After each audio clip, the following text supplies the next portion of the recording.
Hi, my name is Owen Bastable, and I'm a trainer with Project React. Thanks so much for checking out this brief overview of a strategy called the Praise Preference Assessment. There'll be three things I'll cover today. One is why to do a praise preference assessment, and I'll talk about what it is and how to do it, and I'll give you resources and examples throughout.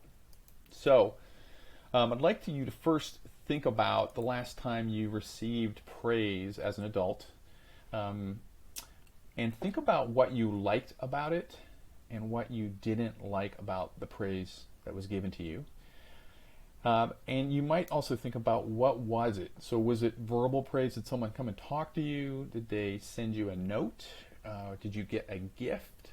So lots of different ways we can receive praise. You might have just gotten a thumbs up from somebody. And again, think about what you liked or didn't like. So when we think about praise preference assessments, we're going to be applying this to students, but I think the idea is the same in that we don't always know until we ask students what it is they like and dislike about how they receive acknowledgement in school. So there's lots of benefits to using a praise preference assessment, and there's been several different kinds of studies done. It's been shown to improve positive behavior, decrease use of teacher reprimands, and it's also been shown to benefit students from diverse backgrounds. So what is it? Well, here's a picture of one in the bottom right-hand corner of your screen, and it's very simply a menu of options you can provide to your students, describing what they like or dislike. And by giving them this menu, you're asking them about things like if you have tickets, or you're giving them some kind of acknowledgement, like a ticket or maybe a marble in a jar, or you're using verbal praise, like you did a good job. These are all the kinds of things you could put on a menu or a survey like this to give to your students. And you can see up here, students can put a star by their favorite or an X by any they don't like. And this can be done by handing them out to your students, or it can also be done one-on-one in an interview. So I'm going to go over 3 steps for implementing. It's very simple. The first is to create an assessment form, which we've started to talk about, and I'll show you some more examples. The second is to ask students to rate the options that you're providing. And then the third is to use the results to improve how you acknowledge students in your class or in your school. So to create the form, it's always a good idea to put the student's name, provide a space for that on the top. And then it's really up to you how you want them to use a rating system. So in this case, you've got a plus for those that's their favorite and a 0 by those you don't like. And again, you can see this menu is different than the one we just looked at, so it's got some additional options.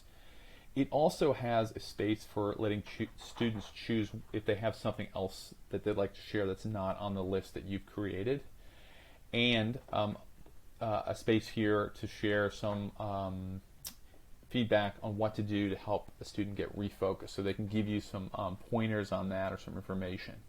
And it's also nice to give them a wide variety of options, from nonverbal to school-to-while tickets when you create your menu. There are editable surveys, so I'll provide links. There's one here, and I'll also provide one on an overview sheet, so you can easily get to these to create your own. Here are some modifications to consider. So for younger students, here's an example that might work for kindergarten, maybe first grade or preschool. These are images. So for students that are not yet using language or having difficulties reading, this may be a way to communicate their preferences. It also may be good for older students who have a harder time with language. And some other approaches you might take is doing the one-on-one interview. And also, if you're not getting feedback from students that you need, you can also ask parents or caregivers about students' preferences. So these are some modifications you might consider when you create your praise preference assessment.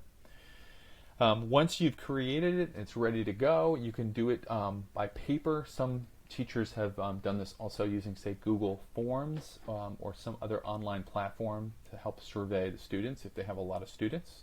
It's the same idea, though. You're going to ask them to select what they prefer, their likes, and then also their dislikes. So I'll run through this really quickly. In this case, a student likes the gentle thumbs up, but they don't like when a teacher tells the class they did a good job, which is more public acknowledgement. So the last step, once the students have rated their preferences, is to review the results, and you can review individual responses to understand what would be better for individual students. Or if there's a pattern, you might also, across class-wide responses, you might adjust your overall system for class-wide acknowledgements. And I created a second presentation that I'll show you just in a second, which goes into more depth on how to reflect on the praise preference assessment and the results you get from students. So 3 really big ideas from today, this overview, is 1, praise preference assessment helps us understand likes and dislikes and the types of praise students receive in schools, just like adults, just like I asked you to think about what types of praise you like and dislike. It should be modified for the level, interests, and abilities of the students you work with. So I've given you examples, but I would encourage you to adjust them to your students in your school. And finally, there's definitely benefits to using this strategy, some of which I shared, to help improve relationships with students and also classroom acknowledgement systems in your school. If you're interested in learning more about how to take the results and apply them to yourself, your own practice, or your class in school, please check out the part 2 of this presentation. And then there's also an overview 1-page sheet which includes examples of the praise preference assessment that you can use. So thank you so much for checking this out, and if you have any questions, please feel free to contact me. My name is Owen, and my contact is here and at the beginning of the presentation.